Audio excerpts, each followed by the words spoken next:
In this video, we are going to see how to find inverse Laplace transform using partial fraction method. First, what is meant by partial fraction method? This is the method which is applied to split the fraction if the power of the polynomial in the numerator should be less than the power of the polynomial in the denominator. So fraction means we'll be having numerator as well as denominator. So power of the polynomial in the numerator should be less than the power of the polynomial in the denominator. So here we are having four types of partial fractions. So here we have listed it. So first one is denominator should be a linear factor. Okay, so if you see the first type, see the denominator s plus a and s minus a both are of power 1. Okay, linear factor means it should be of power 1. So both is having power 1. So this comes under type 1. Next, type 2 is denominator is a repeated linear factor. So see the denominator. So here this is non-repeated factor s plus a because it is of power 1 whole power. But s minus a exists two times, that is s minus b whole square. Whole square means it is repeated twice. So that here we are calling it as repeated linear factor. And then third one is denominator is a non-linear factor. Non-linear factor means here in the previous two cases s to the power 1 is given. But here it is s to the power 2. Okay, so if it is s to the power 2 and moreover s square plus a cannot be split into real factors. Okay, so that here s square plus a cannot be factorized into linear factor. Similarly, s square plus b also cannot be split into linear factors, so that it is both the terms are considered as non-linear factor. So since it is non-linear factor, we have to split the fraction like this. Okay, that is as plus b by s square plus a. So if you look at the first type, here we are having two factors, so that we are taking two constants a and b. So a by s plus a. For another factor s minus b, we are taking b by s minus b. If you have one more number of factors, means that much number of constants we have to consider here. Similarly, see the second type. Second type here, one is the linear factor and another is also a linear factor, but it is repeated linear factor. So the total, if you see the factors, totally three factors are there. Right? If you split it into linear factor, s minus b whole square can be written as s minus b again into s minus b. So totally three factors will be there in the denominator. So that here we are considering three constants a, b and c in the numerator, and then according to that we are splitting it. Suppose if we have a repeated linear factor, means you have to start from power 1 and then power 2, and it goes on like this depending upon the factor, that is power. Next, third one is for non-linear factor, we are considering the numerator as as plus b, because here two different non-linear factors we are having, so that we have split it into two different terms. One numerator is considered as as plus b, another term it is considered as cs plus d. Okay, so like this we have to split it. Similarly, for the fourth type, under non-linear factor it comes repeated non-linear factor. So repeated non-linear factor means how we did for repeated linear factor, same way we have to do, the only change in the numerator alone. So if you notice this, here we are having one non-linear factor. This is non-linear factor. It is repeated twice. But here it is linear factor. So if you notice this, for this linear factor, last term we have represented only one constant e alone divided by s plus b. Whereas here if you see the first term, that is non-linear factor, that too repeated non-linear factor, we have considered as plus b, again cs plus d, because it is repeated twice. So for the first term it is of power 1, for second term it is of power 2. Suppose if you have whole power 3, means you have to include one more term numerator in the form of what, as plus b, like this.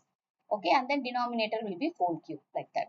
So it depends upon the power. Okay, so these are the four types of partial fraction. Okay, various types of partial fraction. So based on these types, we have to apply it in the problem, and then we have to take inverse Laplace transform to solve the problem. Now let us see how to find L inverse of 1 by s minus 2 into s plus 3 using partial fraction method. So here if you notice the fraction in the denominator, it is a linear factor, that is s minus 2 into s plus 3. Both the terms are linear factor because s is having power 1.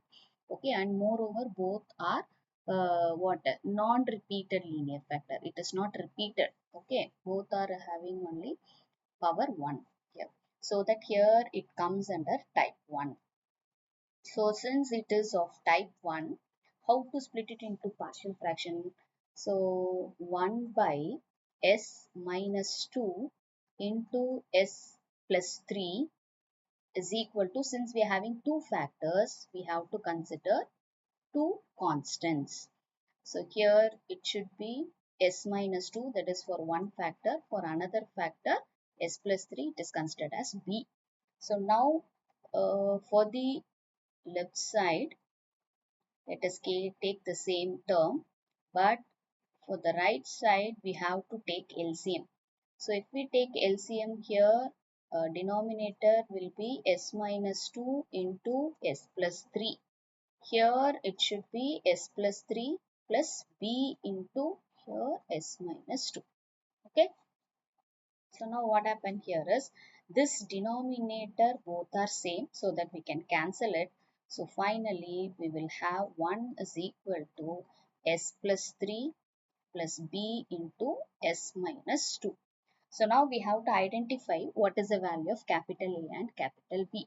So here, since it is a linear factor, it is easy to find the constants A and B by substitution method, by taking s is equal to minus 3, because here s plus 3 we are having.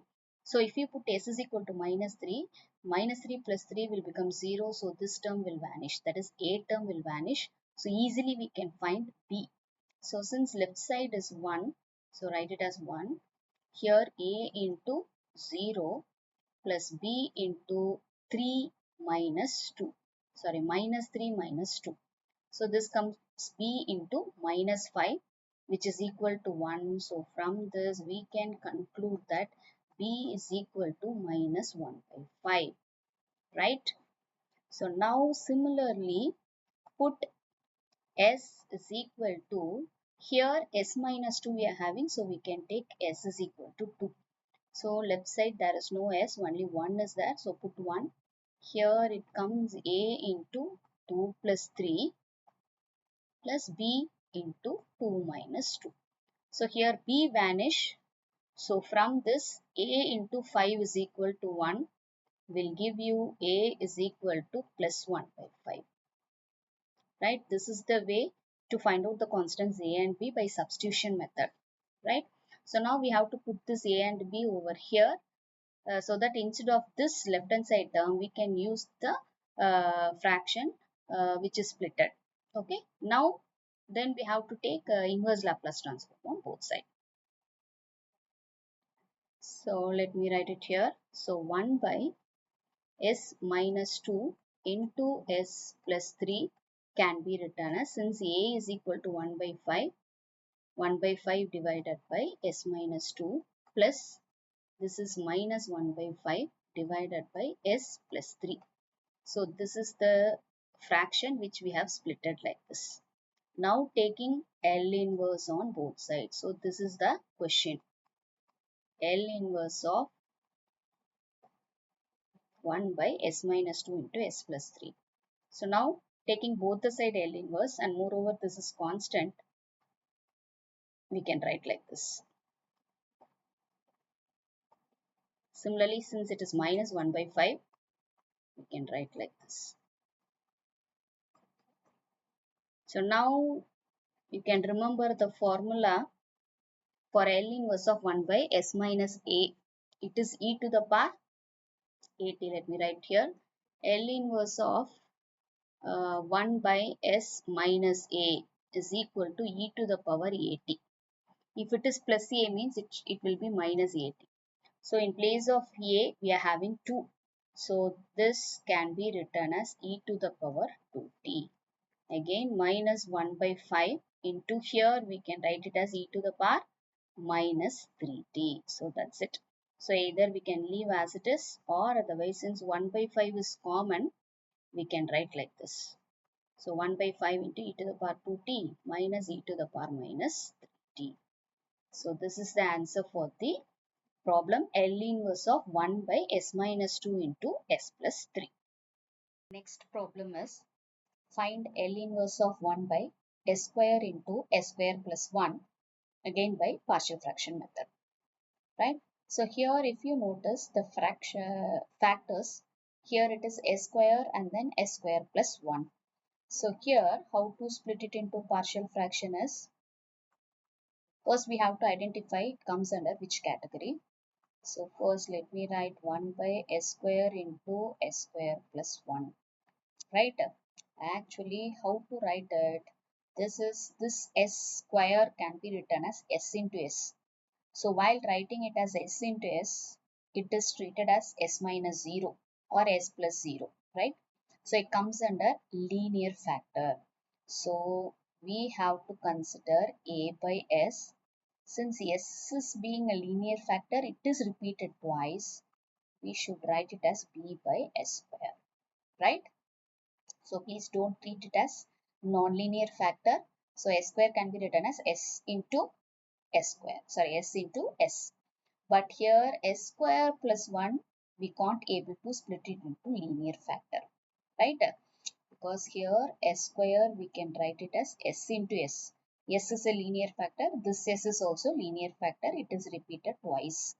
But s square plus 1 we can't able to split it into linear factor. So we have to consider it to be non-linear factor. So non-linear factor means, and it is only one factor we are having.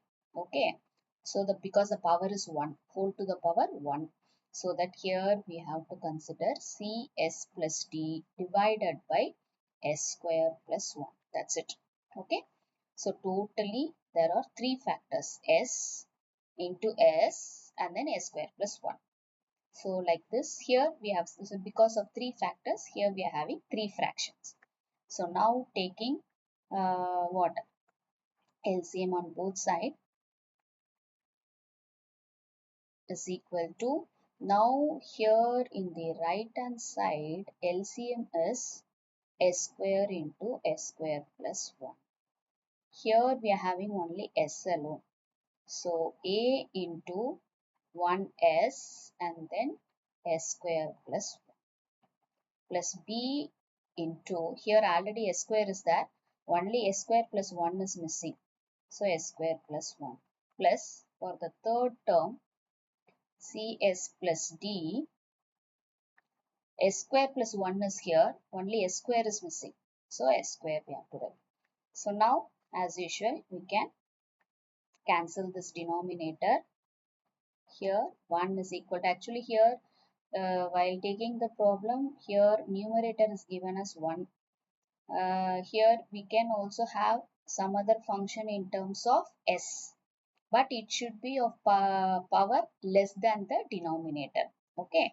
So here if there is s means we have whatever in the given in the numerator that we have to take here. But here it is 1, so that we are writing 1 as it is. Now here in the right side we can write s, or we can multiply this and we can make it as s cube plus s. Similarly here v into s square plus 1. Here we can write c s cube plus d s square. Like this we can write. So now why we are writing like this is, here we are not going to do it by substitution method, because here if you put any value for s, none of the term will vanish except 0, s is equal to 0. So there is no use in going by substitution method, what we did in the first problem. So here what we are going to do here is, we are going to equate the like terms, or equating the coefficient of s, different coefficient of s. That is uh, equating the like terms, okay, on both sides. So while equating the like terms on both sides, let us start with the constant term. So what is the constant term? Constant term means left side only one is there, one is treated as constant, so 1. What about the right side? Right side, if you see here, b into 1. So b into 1 alone is the constant, so b. Apart from that, every term containing s. So only b is the constant term on the right side. So directly we can obtain b is equal to 1. So now next is we have to equate coefficient of s. So if you equate coefficient of s, let's say there is no s term, so 0. Coefficient is treated as 0, and in the right side a into s. So it comes a, and apart from that there is no s term at all. So directly we are getting a is equal to 0. Next, s square. For s square term, again left side there is no s square, so take 0. Right side, where is s square? 2s square term is there. One is b, that is s square. B into s square means coefficient of s square is b. Again here ds square. So ds square means coefficient of s square is d. So b plus d is equal to 0 is one equation. But from this we can conclude b already we know is equal to 1. So here if you put it here, d can be considered as minus 1. Clear? Again, next coming to s cube coefficient, left side as usual 0, right side here it is a because s cube into a. Again here c into s cube, so here you should have c here. So a plus c is equal to 0 is another equation. Now already a is equal to 0 here. If you put it here, c is also 0. So totally from this b is equal to 1 and a is equal to 0 and d is equal to minus 1, c is equal to 0. So that how to write the factors? S square into s square plus 1 we are having.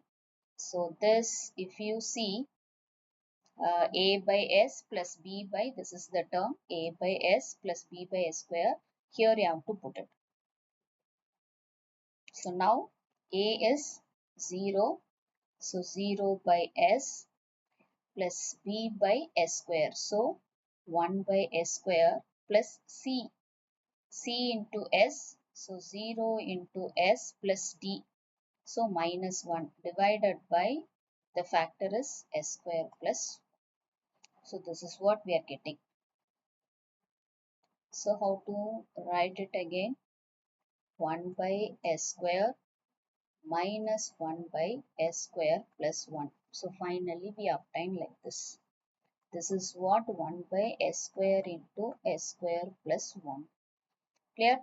So now the question is L inverse of, what is L inverse of s square into s square plus 1. So this is equal to L inverse of 1 by s square minus L inverse of 1 by s square plus 1. Clear? So now you have to remember the formula for L inverse of 1 by s square.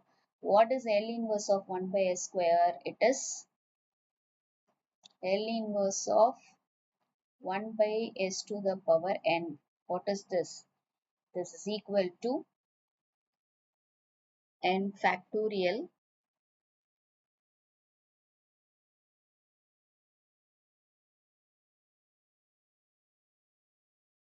Actually, the formula for L inverse of 1 by s to the power n plus 1 is t to the power n by n factorial.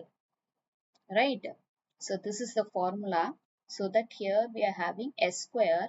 So s square means t to the power 1 divided by 1 factorial is 1. That is L inverse of 1 by s square is equal to t by 1 factorial. So here simply we can write it as t minus, here the formula for L inverse of a by s square plus a square is nothing but Sin AT. So here A takes the value 1. So it should be sin t. That's it. So this is the answer. Finally, t minus sin t is the answer for L inverse of 1 by s square into s square plus